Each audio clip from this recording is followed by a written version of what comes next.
제2의 수도라고 하면은 부산이 떠오르는데 뭔가 서울은 되게 끊임없이 인구가 몰리지만 부산은 7년째 인구가 줄어들고 있다고 해요.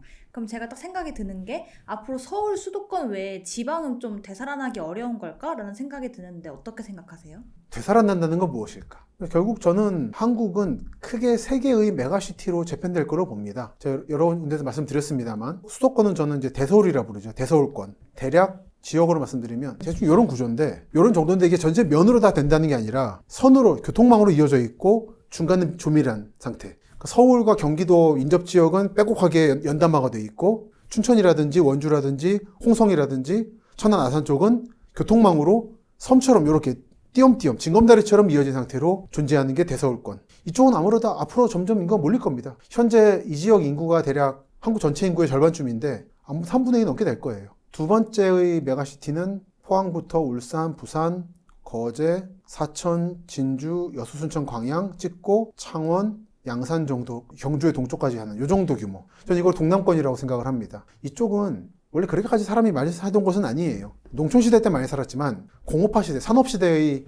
한국에서 이 지역에 그렇게 사람이 많이 살 이유는 원래는 없습니다. 하지만 북한에서 멀고 한국, 일본, 미국으로 이어지는 핵심 축이 있다 보니까 이쪽에는 대규모 방위산업체를 비롯한 기간산업들이 들어와 있습니다. 이쪽은 한국의 콤비나트죠. 그걸 상징하는 게 포항과 광양에 있는 포항제철, 포스코, 포항제철소와 광양제철소, 그리고 한화 에어로디펜스가 가지고 있는 창원, 고흥, 순천, 그리고 카이가 가지고 있는 사천, 진주, 이런 방위 라인들이 있는 거예요. 그러니까 이쪽은 아마 인구가 앞으로 획기적으로 늘진 않을 겁니다. 하지만 이 지역의 존재 목적은 인구가 많아서 메가시티가 됐다기보다는 가장 북한에서 멀고 유사시에는 미국, 일본과 가깝다라는 지정적 이유로 탄생한 메가시티다 보니까 그 중요성이 사라지진 않을 겁니다. 제가 상징하는 게 올해 일어난 일인데 한화 에어로스페이스가 한국의 록히드 마틴을 꿈꾸고 있죠. 록히드 마틴이라고 하면 95년 록히드와 마틴 마리에타가 합병으로 설립된 세계 최고의 항공우주 방위산업체. 되게 유명한 업체예요. 이걸 꿈꾸고 있어요. 그 계기는 러시아의 우크라이나 침공입니다. 지금 동구권은 우크라이나나 러시아가 가지고 있던 구소련제 무기를 가지고 있어요. 그래서 자기들이 가지고 있던 구소련제 무기들을 우크라이나에 공급해주고 생기는 공백을 미국 또는 독일, 한국제 무기로 채우고 있어요. 특히 한국의 무기는 미국제 무기와 성능이 거의 비슷한데 가격이 싸기 때문에, 그리고 한국은 납기일을 정해주면 어쨌든 제공해주기 때문에 급격하게 동유럽에 무기 수출을 하고 있어서 하나 에어로스페이스가 엄청나게 좀 뛰어오르고 있습니다. 일반인들에게는 2차 전지만 유명하겠지만 사실은 에어로스페이스하고 카이 같은 데가 방위산업체들이 굉장히 성장하고 있어요. 이런 업체들은 핵심이 창원, 사천이에요. 이쪽에 존재하는 이유가 원래 이쪽은 박정희 때 중공업, 특히 핵무기를 만들려고 만든 지역이라서 그렇습니다. 근데 그 라인이 지금도 남아서 하나 에어로스페이스, 창원에 본사를 둔, 그리고 현대 로템이라든지 존재하죠. 미사일도 만들고 탱크도 만들고 하는, 그리고 사천에 존재하는 카이의 실험장인 진주, 그리고 이 두 업체가 동시에 진출한 고흥의 나로 우주기지, 나로 우주기지의 단발사체를 이렇게 조립하기 위한 순천까지 방위벨트가 새로 만들어지고 있어요. 예전에 방위벨트, 기간벨트는 포스코 박태준 회장이 만들었고 광양과 포항에, 지금은 하나와 카이가 만들고 있는. 근데 이런 차원에서 이 지역에 중요성을 주지 않을 겁니다. 다만 이게 이 지역 정치인들이나 행정가가 바라는 것처럼 인구가 다시 몰려들어가지고 할 것이라는 기대는 안 하시는 게 좋을 것 같아요. 인구가 늘어서 좋은 거는 국회의원하고 시장들이고 시민들은 사실 관계없습니다, 별로. 그런 차원에서 여기는 영원할 거고, 또 하나는 부산이든 어디든 말을 들어보면 다 자기 도시는 위험하대요. 그러니까 부산은 늘 젊은 인구가 다 서울 빠져나간다고 말하는데 요즘에 동해선이라는 철도가 울산하고 부산 연결했거든요.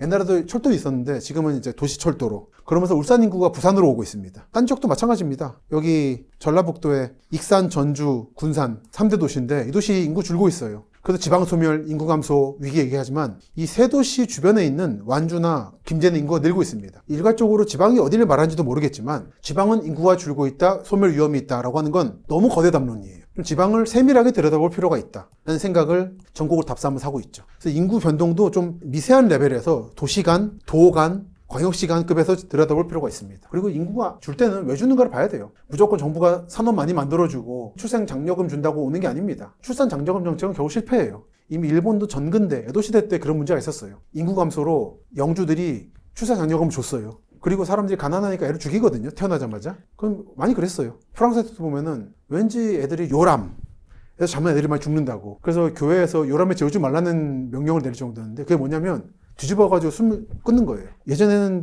생산량이 인구 증가를 못 따라가니까 입이 문제인 거예요. 입이 더는 게 중요한 거예요. 그건 지금 생각할 수 없는 일입니다. 예전에는 식량 증산이 못 따라갔기 때문에 인구를 강제적으로 줄였어야 됐어요.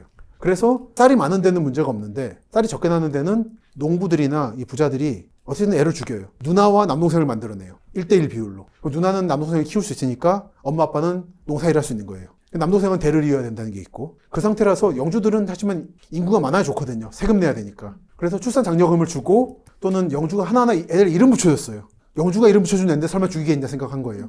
하지만 실패했습니다. 그렇게까지 해도 실패해요. 출산 장려금은 근본적으로 성립할 수 없는 정책이고, 저는 아직은 한국이 특히 지역 단위에서 정말 인구 감소에 대해서 심각하게 문제를 느끼는가? 아니라고 봅니다. 정말 심각성을 느끼진 않고 있는 것 같아요. 그리고 아마 심각성을 진짜 느끼면은 아마 대규모 이민을 받아들이기 시작할 거예요. 이미 한국은 다민족 국가가 됐는데 대도시 중산층만 모르는 사실이지. 다니다 보면 온 사방에서 외국인 여성분들이 혼혈인 아이들을 키우고 있는 모습을 많이 봅니다. 하지만 아직도 초기 단계고 아마도 더 본격적으로 인구 감소가 시작된다면 그렇게 할 거예요. 하지만 아직도 한국은 순혈주의가 강해서 아직도 그걸 거부하고 있죠. 특히 대도시에서는. 지방 답사한 경험으로는 아직 한국은 그걸 급하게 느끼지 않는 것 같다. 근데 방금 일본 얘기해 주셨잖아요. 네. 근데 인구 감소라고 하면은 저희보다 또 먼저 경험한 일본이 인구 감소, 고령화, 버블 사태를 겪었었잖아요. 네. 그러니까 뭔가 다들 그 미래를 따라가지 않겠냐 이런 말들도 많아요. 김시덕 박사님은 이거에 대해 어떻게 생각하세요? 근데 일본은 이미 뭐 고령화를 넘어서 초고령화인데 제가 유학했던 게 2005년, 6년, 10년 사이인데 그때도 이미 패스트푸드 매장에 노령층 직원들이 많이 보였었어요. 한국은 요즘에 보이죠. 한국은 그런 층 중에 이제 저소득층이 폐지 쪽으로 많이 가는데 일본은 그런 저임금의 파스타임 쪽으로 많이 빠져들어갔었어요. 그런 분들이. 그래서 사회를 뒷받침하고 있는. 그때 일본에서 나온 얘기가 그런 분들이 그런 위치에 있으면 사람들이 함부로 좀 덜 하는 게 있다. 그런 게 있었고 또 하나는 특히 고령 인구를 양호하는 일본은 개호라 그러는데 그런 인구는 이미 2000년대 초부터 외국인, 특히 동남아시아의 우수한 인력들을 받아들이자는 논의가 많이 있었어요. 이미 20년 전부터. 그때도 이미 나왔던 얘기가 일본이 사회적으로 아직도 받아들일 준비가 안 돼가지고 이들의 장벽을 너무 허들을 높여놨다. 귀화라든지 일본 국적 취득 등에 대해서. 근데 다른 서구권들은 이런 문제에 대해서 훨씬 적극적이다. 일본도 바뀌어야 된다라는 논의가 제가 유학할 때 많이 있었고 최근에 보면은 결국 그 논의가 성공했습니다. 그래서 허들을 많이 낮춘 상태예요. 저는 한국이 요즘에 외국인 받아들여야 된다. 간호사라든지 가정부라든지 제가 기억하기로는 10몇 년 전에 일본의 논의 상태인 거예요. 그래서 한국도 아마 그 길을 갈 거로 보는데 다만 이민 와주기를 바라는 분들이 해당 국가들이 급격히 경제 성장을 하고 있거든요. 베트남이라든지 필리핀이라든지. 근데 이런 지역분들이 언제까지 우리나라로 와줄 것인가에 대해서는 낙관적이지 않다. 지금 전 세계가 이민 경쟁이에요. 서로 와달라고. 꼭 컴퓨터 같은 거 다루는 화이트 칼라 말고 3D까지도 포함해서 이민 경쟁 상태입니다. 한국은 약간 후발주자예요. 그런 문제에서. 근데 아직도 한국은 특히 지방 다니면은 위기감이 덜하다는 느낌을 받고 있어서 아마 정말 한국이 태세가 됐을 때에는 한국으로 올 이민이 더 이상 없을 수도 있다는 생각이 들어요. 그리고 또 하나 느꼈던 거는 요즘에 중국 진출했던 기업들이 많이 실패했다는 얘기 많이 하잖아요. 역시 마찬가지로 그때 NHK를 봤었는데 2000년대 초에 그때 전 세계에서 떠오르는 도시들을 시리즈로 만든 프로그램을 하고 있었습니다. 그때 아프리카노 도시를 찍었었어요. NHK가. 거기에 중국인 사업가들이 와 있더라고요. 중국은 고임금이어가지고 사업장을 아프리카에서 찾고 있더라고요. 한국은 이제 중국인은 비싸기 때문에 동남아나 인도나 가자는 얘기하고 있는데 이미 일본이라든지 중국 본토에서는 이 포화 상태가 10몇 년 전에 이미 체감됐던 거예요. 그런 부분에서 한국은 좀 늦은 게 있다. 그래서 중국 기업가들이나 일본 기업가들, 행정가들의 움직임을 좀 더 면밀히 볼 필요가 있다 생각합니다. 그러니까 일본만의 모델이 아닌 거예요. 참고해야 될 대상은. 근데 제가 알기로는 네. 버블 사태도 일본이 다 망한 것처럼 보여지지만 또 그게 아니라고 말씀해 주셨는데 그렇죠. 이야기 좀 들려주시겠어요? 예, 그러니까 부동산이라는 게 뭐 전국 부동산 가격이 올랐다 내렸다는 말은 참 의미 없는 얘기다는 거죠. 강남에서도 고층 아파트 단지와 주택이 다르고 빌라가 다른 것처럼 버블이 깨진 다음에도 도쿄 23구라고 하는 여기 집값은 계속 올랐어요. 지금도 그런가요? 지금도 올라요. 예를 들어서 도쿄 메트로폴리탄 에어리라고 하면 이 지역을 말하는데 되게 도쿄도 이걸 도쿄라고 합니다. 여러분이 아시는 도쿄는 이제 오른쪽 도쿄예요. 신주쿠, 하라주쿠, 뭐 도쿄역. 근데 농촌 도쿄도 있어요. 산촌 도쿄도 있고. 전 이쪽에서 유학을 했었거든요. 이쪽은 인구 감소가 일어나요. 예를 들어 한국의 일개 신도시 모델이었던 타만 유타운은 이쪽 아래쪽인데 뭐 아파트 많이 보이잖아요. 이런 데들은 한국과 똑같이 지하철에서 먼 데들은 인구가 빠져나가고 있어요. 급격히. 아파트 단지들이 노령화되면서. 일개 신도시가 그런 느낌 있잖아요. 고령화된다는 게 있잖아요. 저 그 다음 단계를 유학 때 보고 왔거든요. 이 동네에서. 그런데 이런 데는 집값이 떨어지고 있는데 이 지역에서도 지하철 라인에서 걸어서 15분 거리 그리고 오른쪽 지역 23구라고 부릅니다. 이쪽 지역은 그 버블 깨진 뒤에도 집값이 올랐어요. 그리고 롯본길즈 같은 핵심 지역에 있는 주상복합들은 천정부지였죠. 여긴 이미 일본인들의 부동산 경쟁 체제가 아니라 전 세계의 부동산 업자들이 들어오는 상황이었던 거죠. 런던이나 뉴욕처럼. 그렇기 때문에 이쪽은 떨어지지 않았습니다. 계속 올랐죠. 경제나 통계 쪽이 아니라 가지고 이런 담론에 익숙하지 않아서 그런 것도 있지만 집값이 어떻다는 말은 참 제 개념에서는 무의미하다 생각이 들어요. 개별적으로 들여다봐야 되는데 통계를 내가지고 하면은 개별적인 움직임들이 묻혀버립니다. 버블 뒤에도 이 도쿄 이쪽 지역은 멀쩡했고 일본 내에서도 지금 인구는 어떻게 되고 있냐면 오사카, 교토와 도쿄 양쪽으로 축으로 몰리고 있고요. 중간에 요 하마마츠, 나고야 이쪽에 제3의 권역이었는데 이쪽이 좀 줄고 있어요. 힘이. 일본의 첫 번째는 여기 5천만이 살죠. 그 2권역은 오사카, 교토, 3권역이 나고야 이쪽인데 양쪽으로 빠지고 있어요. 마치 한국의 충청도시 인구가 빠지면서 남북으로 빠지는 것처럼. 말하자면 이제 오사카, 교토가 지금의 동남권인데 한국에서는 이쪽 인구 일부가 도쿄 쪽으로 가고 있는 그런 움직임이 한국과 비슷합니다. 그래서 이 도쿄 지역은 일본의 인구가 마지막으로 밀집되는 지역이고 게다가 세계적으로 일본은 여전히 매력적인 부동산 투자 시장이라 오히려 버블 깨진 게 투자하기엔 좋은 상태였던 거죠. 그래서 한국에서도 오죽하면 일본 부동산 사자는 얘기 하잖아요. 그 정도로 세계의 열린 시장이다 보니까 이쪽은 계속 오르고 있죠. 그럼 말씀하신 대로 일본도 지금 지방이랑 도시는 집값이 달라지고 있잖아요. 한국도 마찬가지로 상황이 너무 다를 것 같은데 실제로 전국을 돌아다니시면서 보면은 어떤가요? 뭔가 지방이 진짜 망해가는 분위기인가요? 지역마다 다르고 동마다 다르고 그렇죠. 전라도, 광주 같은 데가 한국에서 가장 아파트 밀집도가 높은 곳이거든요. 그러다 보니까 이쪽 지역은 계속 아파트 값이 올라요. 계속 재개발 들어간 데가 여기가 신가동이라는 데입니다. 7, 80년대에 지은 주택단지가 있다가 이걸 재건축해서 지금 신가동 재건축 상황인데 여기가 보면은 여러분이 광주를 잘 모르시는 전제로 광주의 중심은 동쪽입니다. 금남로, 충장로 해가지고 구 전남도청. 남쪽에는 광주공항이 있고 서쪽에는 KTX 광주 송정역이 있어요. 그리고 북쪽에는 하남 산단을 비롯한 산업단지들이 모여있고 최근에는 첨단지구라고 공업단지를 많이 만들고 있습니다. 딱 그 중간에 끼어있는 좀 애매한 위치예요. 신가동이라는 데가. 그럼에도 불구하고 지역에서 이 지역이 이런 아파트 분양가는 좀 말이 안 되지 않냐 말을 들을 정도로 높게 책정이 된 상태인데 일단 분양을 성공한 것 같더라고요. 그러니까 지역들이 일괄적으로 소멸하고 있고 경제가 낙후되고 있고 인구가 빠지고 하는 것이냐 말을 하기 좀 어렵다는 거죠. 이 사례들이 미세하게 보면은 굉장히 많이 보이기 때문에 예를 들어 제가 지방 소멸이라는 말을 부정할 때 가장 많이 드는 사례가 원주인데 광주하고 함께 원주라고 하면 이렇게 생겼습니다. 지도는 이렇게 생겼고요. 원주의 원래 중심지는 이쪽이에요. 그러다가 남쪽으로 역을 옮겼어요. KTX하고 강릉선, 경강선, 그리고 서원주역 있고 그러다 보니까 새로 지은 원주역하고 도심을 연결하기 위해서 이쪽에 많은 역사권 개발이 일어나고 있습니다. 이거 강원도 차원에서 하고 있어요. 그리고 원주의 동쪽에는 혁신도시가 있고 서쪽에는 기업도시가 있어요.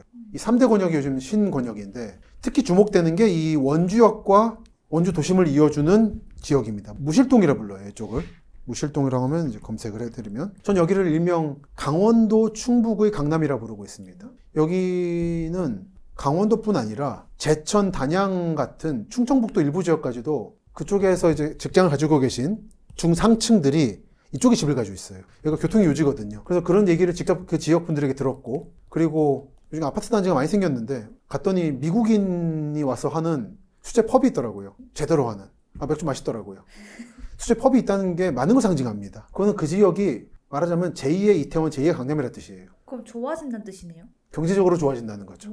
그래서 이런 데들은 인구가 원주 전체로 보면 원주도 농촌도 있고 그렇거든요. 줄고 있지만 이 도심적으로 볼 땐 상황이 또 다르다는 거죠. 혁신도시 있는 쪽은 가보면 애들 많아요. 유치원도 많고 보육원도 많고 산부인과도 있고 하는 느낌으로. 그렇기 때문에 좀 세밀하게 시민의 관점에서 봤을 때 생활권으로 봐야지 정말 지역 소멸이 어떤 상태인가를 알 수 있다. 근데 원주는 그런 차원에서는 소멸 위험이 있다든지 이게 우울하다 그런 생각이 들진 않았어요. 갈 때마다 이쪽은 뭔가 달라지고 있다는 느낌을 받고 있는. 근데 제가 뉴스에서 보니까 지방은 뭐 100채 중에 한 채가 빈집이다 이런 말도 되게 많이 봤는데 그쪽이 농촌집들 많이 비니까. 전국적으로 봤을 때는 농사노촌에서 도시로 몰리는 게 있고 특정 도나 시에서도 도시로 몰리고 있는 거예요. 그거를 가속화시키고 있는 게 혁신도시 산업이었죠. 공공기관 이전하고. 혁신도시나 공공기관 이전을 통해서 지역들이 원했던 거는 서울, 경기도 인구가 오길 바라는 거였는데 결국은 서울, 경기도 인구들은 안 오고 주변 도시의 인구를 빨아들이거나 자기 도시의 원도시 인구를 빨아들였어요. 결국은 그러니까 우리 지역이 어떻다 말하는 건 무의미한 얘기를 하는 겁니다. 제가 봤을 때는. 예를 들어 원주도 여러분이 잘 많이 들어보셨을 문막이라는 데가 있어요.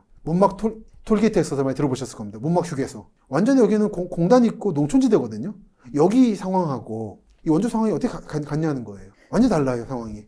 이걸 통계내면 통합되는 거죠. 원주시가 되는 거죠. 근데 그렇게 말하는 게 무슨 의미가 있나 싶은 거예요. 이제까지는 서울 경기권 또는 충청도 일부 지역, 주로 다뤘지만 사실은 그 사이에도 전국을 보고 있었다는 거를 이제 증언하는 책이 이런 책들인 거죠. 이 책하고 사진집이 하나 또 나올 건데 조만간에 그 두 개가 이제 제가 처음으로 전국을 다 다룬다는 거고 전국을 다 봤을 때 다 놓고 봤을 때 전체적으로 어떤 느낌이 있냐는 거를 내년 1월에 나올 책에서 말씀을 드리게 될 거예요. 그 중에 일부가 지금 오늘 유튜브 방송에서 처음으로 지금 나가고 있는 건데 질문을 잘해 주시니까 답이 좋은 거라 생각합니다만 서울하고 우리 지역만 보면은 이쪽 지역은 모든 게 나쁜 거예요. 근데 이 지역과 주변 지역을 비교해 봐야 돼요. 또는 부산과 전주를 비교해 보기도 하고 이렇게 계속 비교를 하다 보면 다른 구조가 보입니다. 저는 원래 연구 방법이 비교론이거든요. 한국과 일본을 비교하고 동아시아와 유럽을 비교하고 자기 지역만 보면 보이지 않는 게 비교를 하면 보이는 경우가 있어요. 자기를 상대화시키거나 그렇게 도시를 바라봤을 때는 이제까지 특히 지역 언론들이라든지 정치인들이 말하는 것들이 너무 이제 서울과만 비교해왔다. 지역에는 자기밖에 없는 것처럼 자기 지역의 혜택을 안 받으면 지역 차별이고 자기 지역의 혜택을 받는 게 지역 소멸을 막는 길이고 그런 얘기를 하거든요. 근데 그렇지 않다는 거예요. 근데 그러다 보면은 서울이나 경기도에 맞서서 단합해가지고 빼내야 되는데 본인끼리 싸우고 있어. 딴 지역은 관심 없고 우리가 최대 희생자예요 하면서. 모든 국가나 모든 지역 모든 개인은 다 피해자 주의가 있습니다. 내가 모든 거의 희생자예요. 최대의 역사의 희생자고. 근데 그렇게 하면은 본인의 마음 편할 수 있지만 전국적인 상황에서 봤을 때에는 그 말이 잘 안 먹히는 경우가 있다. 그럴 때에는 딴 지역도 봐가면서 이런 지역은 이렇고 여기는 이렇지만 이런 차원에서 우리 지역에 지원해달라라든지 우리 지역은 이런 문제가 있다고 말을 하는 게 먹힐 겁니다. 국가적인 차원에서든 세계적 차원에서든.